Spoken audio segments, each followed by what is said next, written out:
हरे कृष्ण भक्तजनों, आप सभी ने अपने जीवन में कभी ना कभी यह अनुभव अवश्य किया होगा कि यह संसार अत्यधिक जटिल है।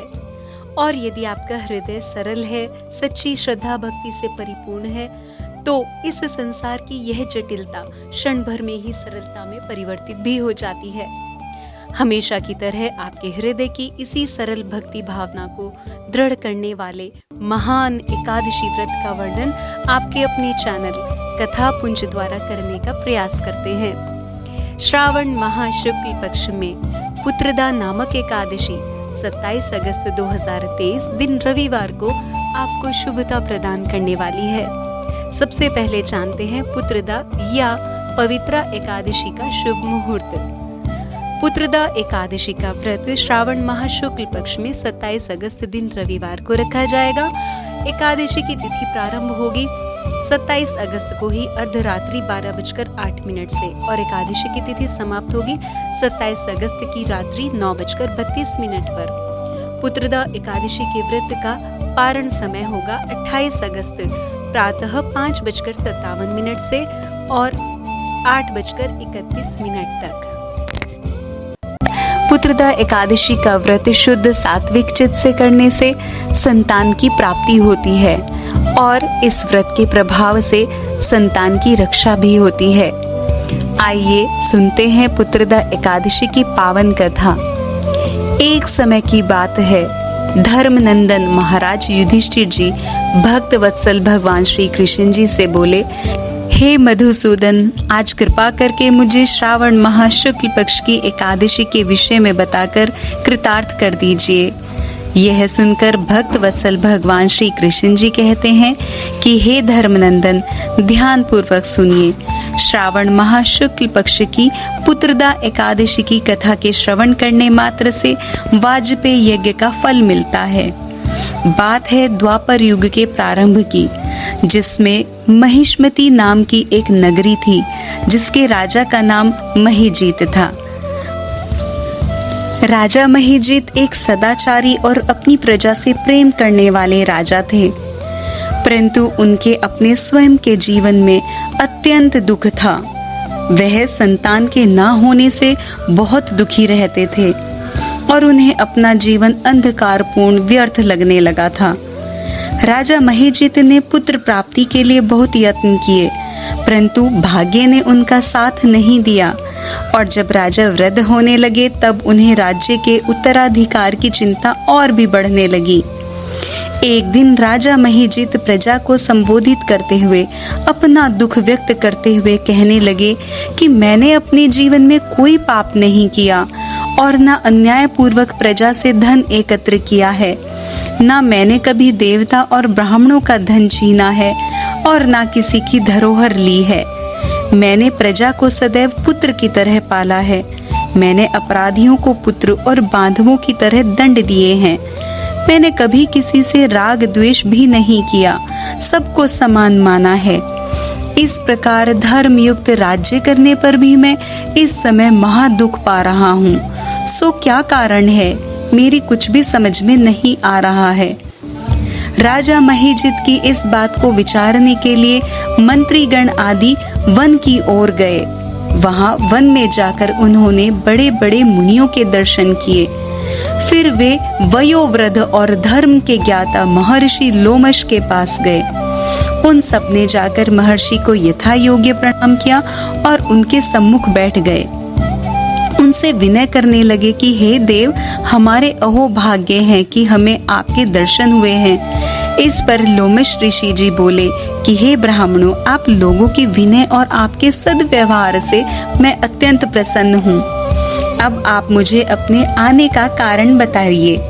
मैं आपके कार्य को अपनी शक्ति के अनुसार अवश्य ही पूरा करने का प्रयास करूँगा, क्योंकि हमारा शरीर परोपकार के लिए बना है, इसमें किंचित मात्र भी संदेह नहीं है। महर्षि लोमश जी के ऐसे वचन सुनकर सभी मंत्रीगण बोले कि आप हमारे हृदय की सभी बातों से अवगत हैं।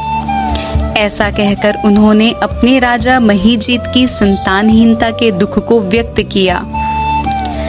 इस पर महर्षि लोमश एक क्षण के लिए नेत्र बंद करते हैं और राजा के पूर्व जन्मों का विचार करते हैं। विचार करने पर महर्षि लोमश बोले कि हे मंत्री गणों, यह राजा पिछले जन्म में अत्यंत निर्धन थे और बुरे कर्म भी किया करते थे। एक गांव से दूसरे गांव में घूमते थे। एक दिन ज्येष्ठ माह के शुक्ल पक्ष की द्वादशी के दिन 2 दिन से भूखे थे। दोपहर के समय एक जलाशय पर पानी पीने गए। उस जलाशय पर तभी उसी समय ब्याही हुई प्यासी गौ भी जल पी रही थी। राजा ने उसको प्यासी ही हटा दिया और स्वयं जल पीने लगे। हे ब्राह्मणों, इसलिए राजा को यह महान दुख भोगना पड़ा। एकादशी के दिन भूखा रहने से उनको राजा होने का सौभाग्य प्राप्त हुआ, परंतु गौ को प्यासा हटा देने से उन्हें पुत्र के वियोग का दुख भोगना पड़ा। इस पर सभी मंत्रीगण बोले कि हे महर्षि, शास्त्रों में ऐसा लिखा है कि पुण्य से पाप नष्ट हो जाते हैं, इसलिए कृपा करके आप राजा के पूर्व जन्म के पाप नष्ट होने का उपाय बताइए, क्योंकि इस पाप के क्षय होने से पुत्र रत्न की उत्पत्ति अवश्य होगी। ब्राह्मणों के और मंत्री गणों के ऐसे वचनों को सुनकर महर्षि लोमश जी बोले कि हे मंत्री गणों, यदि श्रावण माह के शुक्ल पक्ष की पुत्रदा एकादशी को तुम सब लोग व्रत करो और रात्रि को जागरण करो और उस व्रत का फल राजा को प्रदान करो, तो तुम्हारे राजा को पुत्र रत्न पैदा होगा। मंत्रियों सहित समस्त प्रजा महर्षि लोमश ऋषि के वाक्यों को सुनकर प्रसन्नता पूर्वक अपने नगर को वापस आई और उन सब लोगों ने श्रावण माह के शुक्ल पक्ष की पुत्रदा एकादशी को लोमश ऋषि जी की आज्ञा के अनुसार विधि पूर्वक किया और द्वादशी को उसके फल को राजा को प्रदान किया। उस पुण्य के प्रभाव से रानी ने गर्भ धारण किया और 9 महीने के पश्चात उनके एक अत्यंत तेजस्वी पुत्र रत्न की उत्पत्ति हुई। इस प्रकार कथा को समाप्त करते हुए भक्त वत्सल भगवान श्री कृष्ण जी धर्मनंदन महाराज युधिष्ठिर जी से कहते हैं कि इस एकादशी का नाम पुत्रदा एकादशी इसी कारण से पड़ा। जो मनुष्य पुत्र रत्न को प्राप्त करना चाहते हैं, उन्हें इस एकादशी का विधि पूर्वक व्रत करना चाहिए। इस व्रत के प्रभाव से इस लोक में सुख और परलोक में स्वर्ग की प्राप्ति होती है। आइए जानते हैं एकादशी व्रत के नियम। एकादशी व्रत के नियमों का पालन दशमी तिथि से ही प्रारंभ कर देना चाहिए। दशमी तिथि को संध्या से पूर्व सात्विक भोजन करना चाहिए। एकादशी के व्रत में अन्न जैसे चावल, गेहूं, दाल, चना आदि पदार्थों का सेवन नहीं करना चाहिए।